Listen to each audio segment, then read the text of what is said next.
Supreme court में article 370 को हटाए जाने के मामले में लगातार सुनवाई चल रही है।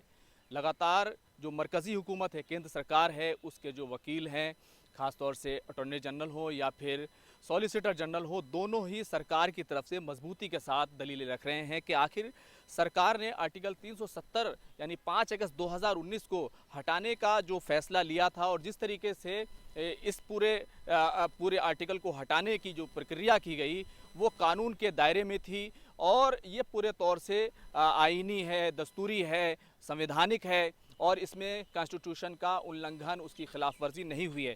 यही कुछ बताने की कोशिश जो है मरकज़ी हुकूमत की तरफ से की जा रही है। अगर अब तक की बड़ी दलीलों की अगर बात करें तो जिस तरीके से सरकार ने कहा है की तरफ से ये कहा गया है कि जो कुछ भी सरकार की तरफ से किया गया वो सब कुछ संवैधानिक तौर पर किया गया।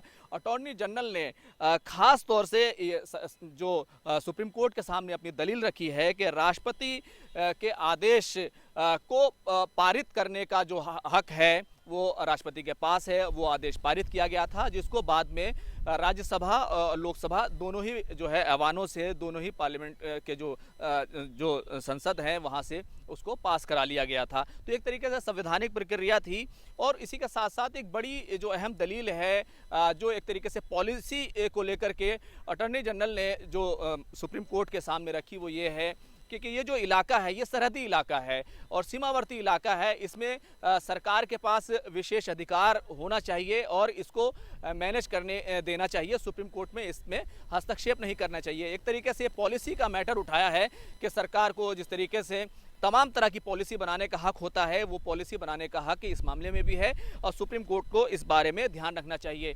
और एक बात जो खास तौर से कही गई कि जिस तरह की पॉलिसी बनाने के लिए जो शक्ति चाहिए, जो ताकत चाहिए, जो पावर चाहिए वो सरकार के पास अनुच्छेद 370 यानी आर्टिकल 356 के तहत जो कार्रवाई की गई है वो पहले से राष्ट्रपति के पास मौजूद है और उसी का जो है इस्तेमाल किया गया है। ये तमाम बातें हो रही हैं लेकिन दूसरी तरफ से जो काउंटर नैरेटिव है जो कपिल सिब्बल की तरफ से रखा गया, जो जफर शाह की तरफ से रखा गया और जो ज़हूर भट्ट की तरफ से रखा गया जिनका जिक्र आज सुप्रीम कोर्ट में हुआ है उस पर भी हम आगे चलकर अभी बात करेंगे।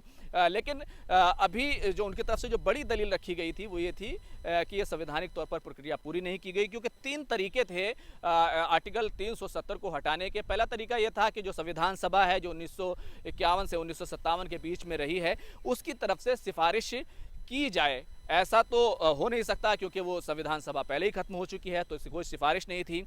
दूसरा ये कि जम्मू कश्मीर की जो दस्तूर साज असम्बली है या आप कहें कि जम्मू कश्मीर में कोई दस्तूर साज असम्बली बनाई जाती है, ऐसा भी नहीं हुआ है। बल्कि और जो जम्मू कश्मीर की जो विधानसभा है, जो वहाँ की असम्बली है, वहाँ के लोग हैं वो उसकी मंजूरी दें, उस पर मोहर लगाएं, ऐसा भी बिल्कुल नहीं हुआ है। और तीसरा जो अहम तरीका है वो है राष्ट्रपति यानी कि सदर जमहूरिया हिंद की जो पावर्स हैं, खुसूसी इख्तियारात हैं, उनका इस्तेमाल करना। ये जो खुसूसी इख्तियारात का इस्तेमाल करते हुए आर्टिकल 370 को हटाया गया, इसके लिए ज़रूरी है कोई इमरजेंसी मामला हो, कोई ज़रूरी हो, कोई आपदा आ जाए, कोई ऐसा मौका आ जाए कि उसका इस्तेमाल किया जाए। अब यहीं पर जो है जो वो सीधे तौर पर पेच फंस जाता है क्योंकि सदर जमहूरिया हिंद ने जिस तरीके से अपने खुसूसी इख्तियारात का इस मामले में इस्तेमाल किया उसको लेकर के मरकज़ी हुकूमत का कहना है, जिस तरीके से दलील जो रखी गई और जिस तरीके से शुरुआत की थी पिछली समाअत के दौरान अटॉर्नी जनरल ने मरकज़ी हुकूमत की तरफ से, केंद्र सरकार की तरफ से कि उन्होंने इब्राहिम लिंकन का नाम लिया और वाज़े तौर पर डेमोक्रेसी और तमाम तरह की समाज को लेकर बातें की और साथ ही साथ एक बात उन्होंने ये कही कि अगर जिस्म का कोई हिस्सा ख़राब हो जाता है तो पूरे जिस्म को नहीं मारा जा सकता बल्कि उस हिस्से को हटा दिया जाता है। तो कुल मिलाकर उन्होंने ये बताने की कोशिश की कि आर्टिकल 370 जो है वो जिस्म का एक ख़राब हिस्सा था, उसको हटा दिया गया। और दूसरी एक बात और भी थी कि जिस तरीके से एक दलील ये भी रखी गई कि लोगों के अंदर ये कन्फ्यूज़न था कि आखिर आर्टिकल 370 टेम्परेरी है या वो परमानेंट है। तो ये परमानेंट नहीं था बल्कि टेम्परेरी था जिसको हटा दिया गया। अब जो पेच फंसता है, जो इख्तियार को लेकर फंसता है कि क्या सदर जमहूरिया हिंद ने जो अपने इख्तियारात का इस्तेमाल किया, राष्ट्रपति का जो ऑर्डर पास हुआ उसके बाद संसद के दोनों ऐवानों से उसको पास करा लिया गया, पार्लियामेंट के दोनों ऐवानों से उसको पास करा लिया गया राज्यसभा लोकसभा से, क्या वो आईनी था, क्या ऐसा किया जा सकता है? और इसी के आगे जब पूरा सवाल आगे बढ़कर आगे जाता है उस पर जो मोहर लगाई जाती है वो गवर्नर की तरफ से लगाई जाती है और गवर्नर खुद सरकार के नुमाइंदे होते हैं, मरकजी हुकूमत के, केंद्र के और राष्ट्रपति के नुमाइंदे होते हैं। तो क्या सरकार अपनी ही बात पर खुद अपनी मोहर लगा सकती है? एक पहलू ये, और दूसरा पहलू ये कि आखिर जब वहाँ पर विधानसभा मौजूद ही नहीं थी तो फिर लोगों की जो हेड ऑफ द स्टेट था वो कौन था? वो जाहिर सी बात है कि गवर्नर थे, और गवर्नर ही उस पर मोहर लगा सकते थे। जो सरकार फैसला ले ली थी, या राष्ट्रपति ने जो ऑर्डर पास किया या राष्ट्रपति ने जो मंजूरी मांगी, उस पर कौन कर सकता था हस्ताक्षर? तो एक बात यह है जो कपिल सिब्बल और दूसरे वकला की तरफ से की गई कि जो विधानसभा भंग की गई थी, भले ही वहाँ पर विधानसभा नहीं थी, लेकिन वो क्योंकि मौजूद थे उनसे कंकर्स लिया जाना चाहिए था, उनसे मंजूरी ली जानी चाहिए थी, उनसे पूछा जाना चाहिए था।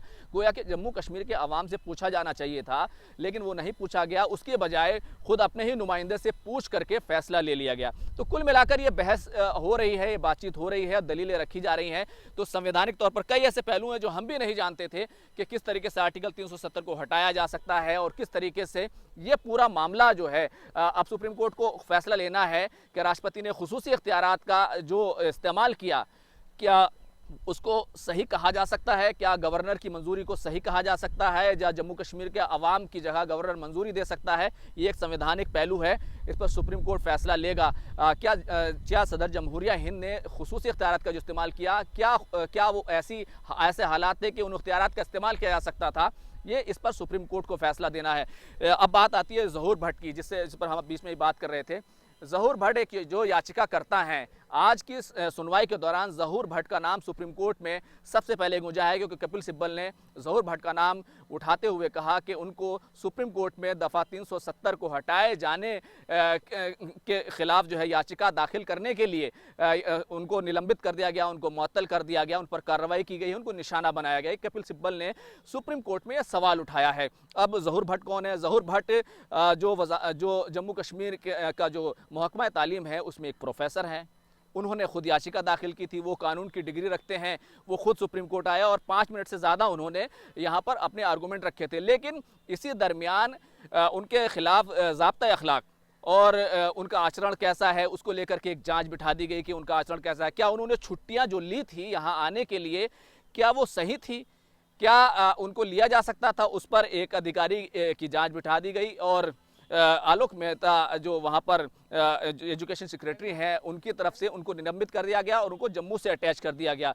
और सुबह मेहता करके एक अधिकारी हैं जम्मू की, वो एक सदस्य जांच अधिकारी हैं, वो जांच कर रही हैं। तो इस मामले को भी सुप्रीम कोर्ट ने अपने संज्ञान में लिया है और अटॉर्नी जनरल से कहा है कि क्या वाकई सिर्फ इस वजह से कि वो सुप्रीम कोर्ट में याचिका लेकर आए थे और उन्होंने यहाँ पर दलीलें रखी, सिर्फ इस वजह से उनको निशाना बनाएगा? तो इस मामले को वो देखें और सुप्रीम कोर्ट को बताएं कि आखिर किस लिए जो है, आखिर इस मामले की सच्चाई क्या है। कुल मिलाकर जो मरकज़ी हुकूमत है वो अपनी तरफ से दलीलें रख रही है और ये बताने की कोशिश कर रही है कि हमने जो फैसला लिया था वो आईनी था। अब सुप्रीम कोर्ट पर है कि आखिर वो इस मामले को कैसे देखता है और इस मामले में क्या फैसला करता है। एक लंबी सुनवाई हो रही है और हम भी पल पल के जो तमाम पहलू हैं, कानूनी पहलू हैं, वो आपको आसान ज़बान में समझाने की कोशिश करते हैं, आगे भी करते रहेंगे। खुर्रम शहजाद, न्यूज़ 18, दिल्ली।